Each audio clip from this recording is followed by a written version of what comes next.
It was looking like Matthew Farwell was going to walk free. Sandra Birchmore's death was ruled a suicide by both the Canton PD and the Massachusetts State Police. Despite the facts that they had a motive, video surveillance placing him at the crime scene at the time of death, witness testimony that he was extremely angry about the baby and had been threatening her, and text messages proving that he had her, took her virginity when she was 15, which was really just statutory. He psychologically and physically abused her and pressured her into his sick fantasies, including asking her to pretend like he was her brother sneaking into her room to her, and asking her to say she was 13 and didn't want to have sex because she was too young. But Sandra's family refused to give up. They were sure Matthew Farwell killed Sandra, and luckily, a snowball of events would lead to renewed hope that Sandra's killer might finally face justice. Farwell strangled Birchmore, who was pregnant, in her Canton apartment 4 years ago and made it look like a suicide. DNA tests show that the former police detective who's accused of killing her did not father her unborn child. The judge also set a deadline for January 20th if the Department of Justice wants to seek the death penalty.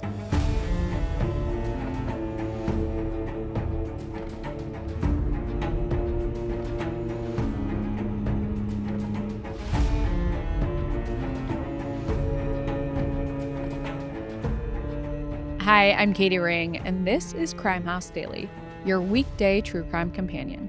We follow the cases making headlines now where justice is still unfolding. This is a Night Watch episode bringing you today's biggest crime stories.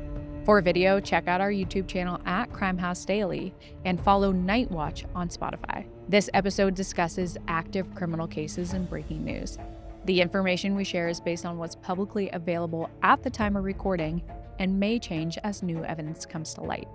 We aim to inform, not to decide guilt or innocence, so everyone mentioned is presumed innocent until proven guilty in a court of law.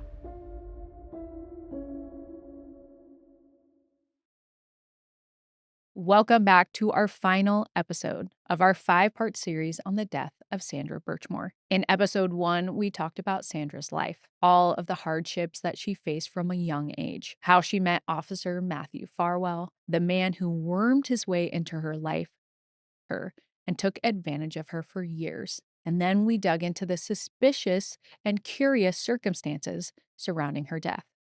In episode 2, we went over the investigation into her death by the Canton Police and the Massachusetts State Police, its crossover with the Karen Reed trial, and both departments' final conclusions that her death was a suicide. In episode 3, we went over the internal affairs investigation, which exposed 32,000 texts between Sandra and Matthew that, if we are giving MSP the benefit of the doubt, weren't actually discovered, or if we are speculating, were just conveniently left out of the Massachusetts State Police report altogether, along with 50,000 pages of data pulled from texts, Facebook messages, and other data that exposed the fact that 2 other Stoughton police officers were also taking advantage of Sandra.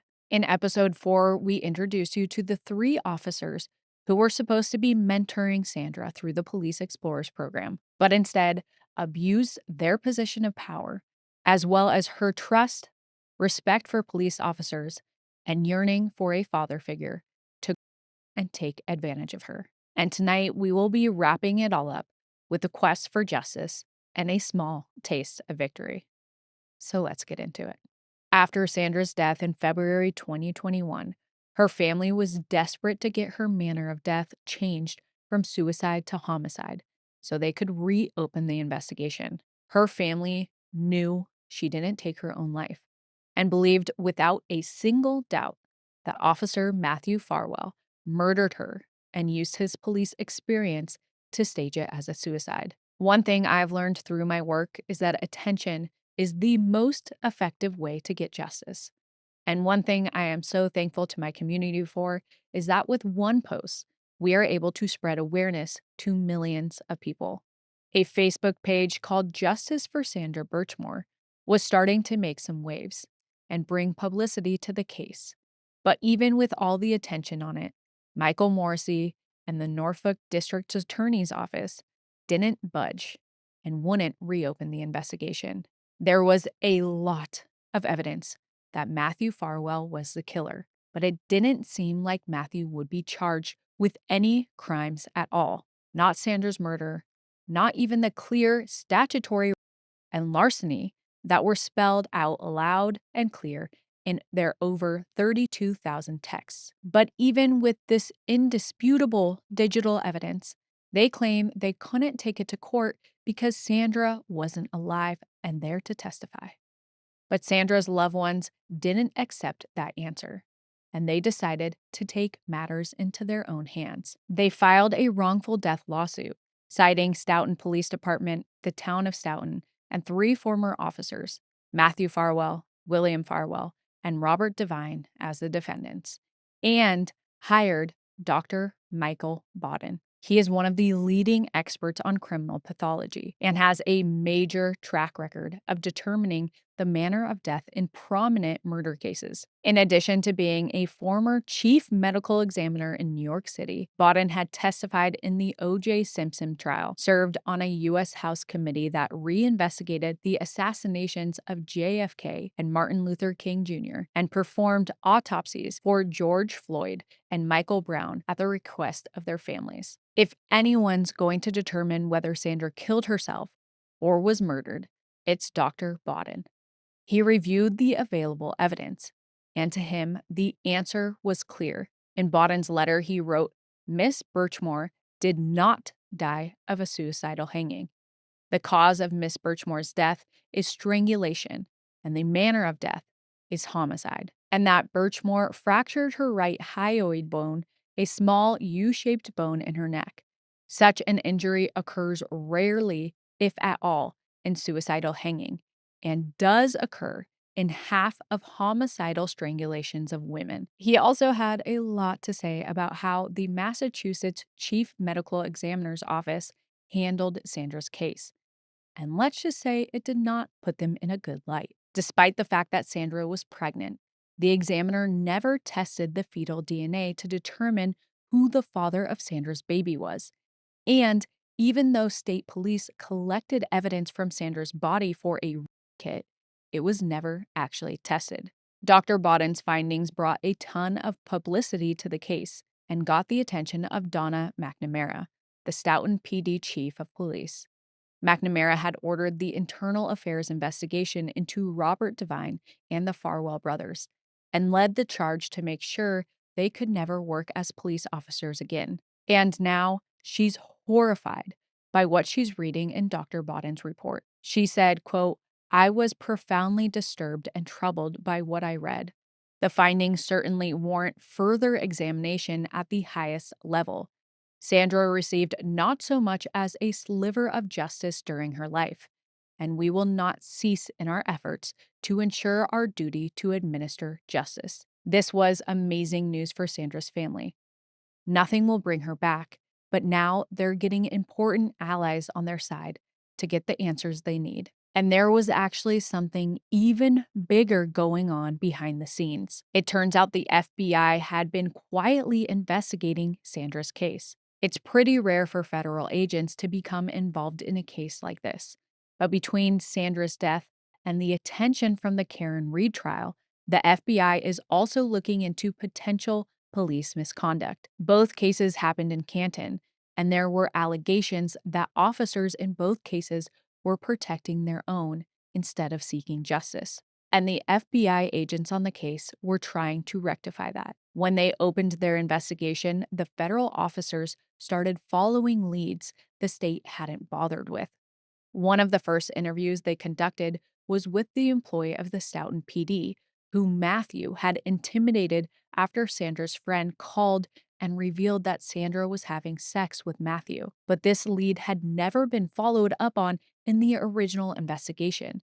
In fact, the DA didn't even seem to know that that call had ever happened. The more they looked into Matthew's text with Sandra, the more inconsistencies they found. It's clear that he had sex with Sandra more than 2 or 3 times in the past year, which is what he had told state police. And Matthew also exaggerated when he said Sandra had been institutionalized a few times. The one time she had gone to the hospital for a mental health check was after a fight with a family member, and she wasn't even admitted because she was not determined to be suicidal. And Matthew had actually texted her to say, "I wasn't worried. I know you are fine." Sandra's mental health, in fact, became a huge focus for the FBI. During the initial investigation, the state police and chief medical examiner used Sandra's difficult childhood and her use of antidepressants as supporting evidence, despite the fact that Sandra's family and friends insisted that being pregnant and having a new job had put her in a better place mentally than ever. But now the FBI was taking their claims seriously, and when federal agents talked to Sandra's long term therapist, she told them that she had screened Sandra just a few days before she died, and Sandra didn't show any signs of depression or suicidal ideation. However, all of that evidence was circumstantial, but it turned out they also had forensics on their side. The FBI's medical expert, Dr. Bill Smock, agreed with Dr. Baden. Sandra was murdered. Not only that, but they found evidence that looked very bad for Matthew Farwell.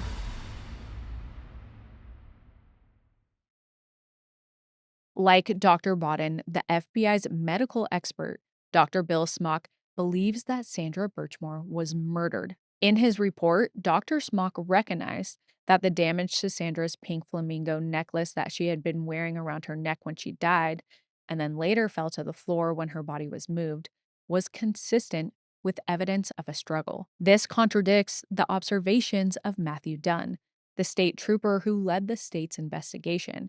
He'd said he couldn't identify any signs of trauma on Sandra's body, but Dr. Smock saw something different. Sandra had died from being strangled with a duffel bag strap, and when Dr. Smock examined photos of Sandra's body, he identified an imprint of the duffel bag strap's buckle on her chest. According to him, it suggested blunt force trauma from an assault. The final piece, fittingly for Sandra, was on her phone, but it wasn't any kind of communication. It was from her health app. Matthew Farwell had told investigators he last saw Sandra standing in the kitchen when he left around 9:45 the night she died. But the health app's last recording was 8 steps at 9:40, 5 minutes before Matthew left. If his story is to be believed, Sandra's phone somehow got from the kitchen to the bedroom without logging any steps before she died by suicide. But the most likely explanation is that she was murdered by Matthew Farwell. The FBI built their case against Matthew, but they couldn't move forward without getting on the same page as the state level authorities. If the state and federal agencies don't agree on the manner of death, this could make for an uphill battle in court. So on August 16th, 2024, Dr. Smock and FBI investigators traveled to the state medical examiner's office in Boston. They were hoping to convince the medical examiner, Dr. Mindy Hull, along with the state police and Dr. Hull's predecessor, that they'd been wrong to designate Sandra's death as a suicide. Over the course of a 3-hour meeting, the FBI's team presented their case, highlighting the new evidence that had been missed in the original investigation. But the state's medical examiner said they believed they hadn't made any mistakes, and they refused to change their ruling. It's a tough situation for the federal authorities to be in. If they try to take Matthew to court, his lawyers will surely use the state's findings against them. But in the end, they decided to try anyways. The morning of August 28th, 2024, started like any other for Matthew Farwell. After he left the police department to avoid any repercussions from the internal affairs investigation, he used his paid leave to start his own trucking business. He got into his truck intending to haul gravel as part of his new trucking company, and left his house before the sun came up. It was also the last day of his son's summer vacation from elementary school, and Matthew wanted to spend some time with him, so he got his son to tag along. Matthew pulled up outside a Sally Beauty Supply in a strip mall parking lot to make his delivery, but he never made it inside. Because as soon as he arrived, federal SWAT agents swarmed the truck. Matthew slowly climbed out with his hands up and laid face down on the ground while the agents handcuffed him. Unfortunately, Matthew's son had to witness all of this, but two agents sat with him and tried to console him as his dad was taken into custody. A federal grand jury indicted Matthew on a single count of killing a witness or victim, which sounds kind of weird at first, but it means that the federal government is asserting that Matthew killed Sandra to keep her quiet about other potential federal crimes he'd committed, like civil rights violations and wire fraud. And the stakes are high with a charge like this. If found guilty, Matthew's facing a minimum of life in prison, with the potential for the death penalty. After he was brought into custody, a federal agent called Sandra's cousin Angelique to tell her the news. Later, Angelique says, "I couldn't believe it. I still can't believe it, that we actually might get justice. But there's still a long road to travel before that happens."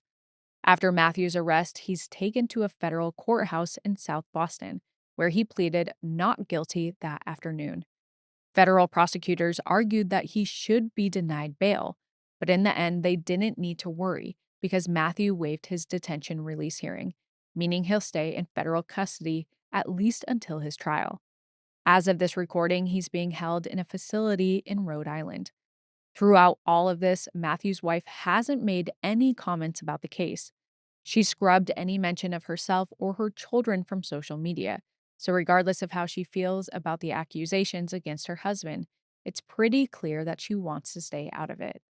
As for Matthew, his trial is set for October 5th, 2026, and there's still a ton of new information coming out at this point. During the initial state police investigation into Sandra's death, Matthew refused to give a DNA sample to test whether or not he was the father. Despite the fact that they could have gotten his DNA through other methods, the state police decided to drop the matter. But they still had a sample of the baby's DNA. And once he was in custody, federal officials went through with the paternity test, and they discovered that Matthew was not the father. Could you imagine doing all of that and the baby wasn't even yours? I'm not sure if authorities have discovered who the father is, but since William and Matthew are twins, I'm guessing it's not William either. It could have potentially been Robert Devine, but in the end, it doesn't really matter. Sandra was adamant that the baby was Matthew's, and based on Matthew's actions, it certainly seems like he believed it too. However, it remains to be seen how this will impact proceedings of Matthew's trial, especially because just recently he was hit with another charge. On October 28th, 2025, the U.S. Attorney's Office charged Matthew with one count of causing the death of an unborn child. This also carries a minimum sentence of life in prison. When Matthew's trial finally comes, it will be interesting to see if it has any impact on the Massachusetts suicide ruling. If Matthew is convicted of murder in federal court, it might take the difference in getting them to admit they didn't address all of the evidence. But for now, the ruling is the same. Robert Devine had decertification proceedings in June and July of this year, and the heavily redacted videos of the hearing were released on October 19th. Of course, he is blaming Sandra and said that she was propositioning him and that she said Matt and Billy liked it. But in the same breath, he denied knowing that the brothers were having any kind of relations with her. The final decision on whether he can keep his license to work in law enforcement is still to come. Personally, I will be very concerned if he does, because men like him are the very last kind of people we need working in law enforcement and pretending to protect people when they were just really kids and passing this poor girl around like she was nothing. In the meantime, the Justice for Sandra Birchmore movement is still growing, and we will continue to bring attention to her case. I'm hoping all of this attention that Sandra's case has gotten will help keep something like this from happening again. Because sadly, there are way too many instances of people like Sandra not getting the justice they deserve, and a long history of abuse in the same program that started this all. Sandra Birchmore was a young, vulnerable girl with a difficult home life. She badly needed stability and hoped to find it in the police department. Tragically, that trust was used to manipulate and abuse her. And Sandra's abuse isn't an isolated incident in Stoughton or nationally.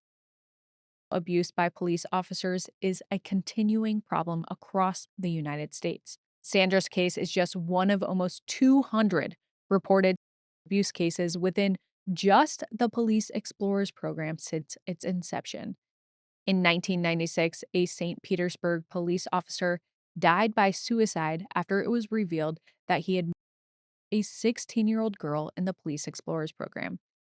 In his suicide note, he wrote, "I'm not the only person who's having sex with a minor at the police department. They really need to tighten up the rules." Ultimately, an investigation found that 11 officers in the area had abused members of the Police Explorers program. In 2004, Brownwood, Texas Police Sergeant Vince Arias was accused of abusing a 15-year-old girl.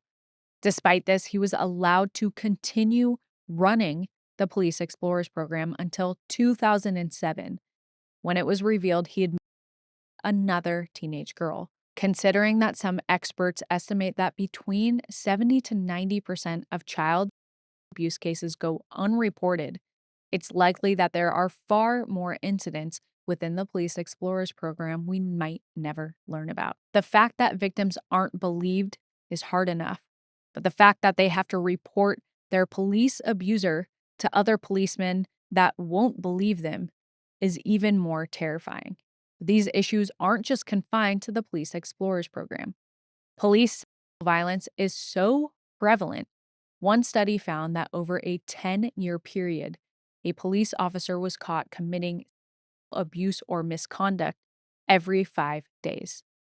Sadly, the inherent power imbalance between police and civilians, particularly children, can be a breeding ground for abuse. And although, of course, the vast majority of police officers aren't committing this kind of abuse, preventing another case like Sandra's is going to take comprehensive reform that keeps people like Robert Devine out of positions of power. Robert is currently carrying on with his law practice and denies that anything happened between him and Sandra while she was a minor. He's never been charged with a crime, even in Sandra's case.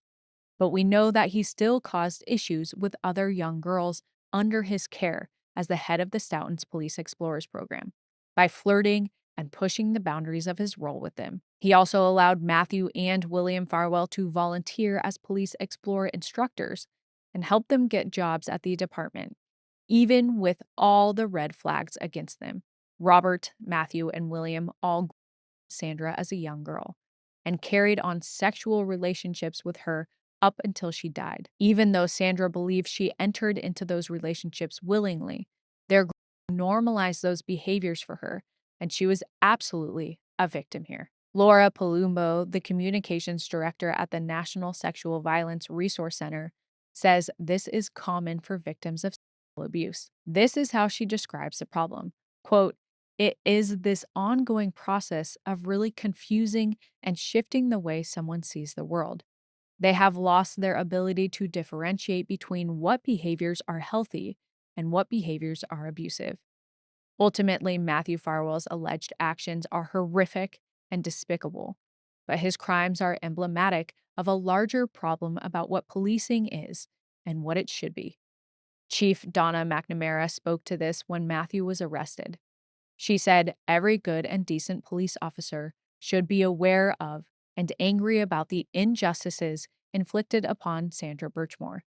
Sandra idolized police officers and what policing stood for in America, and she was victimized as a result. Sandra Birchmore should be alive now. She should have been able to live the life she wanted. But ultimately, it wasn't just one person that killed her.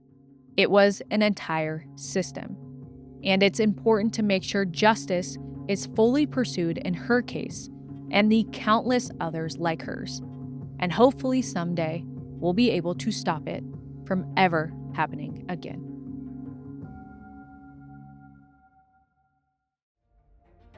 What did you think of tonight's case? Drop your thoughts and theories in the comments.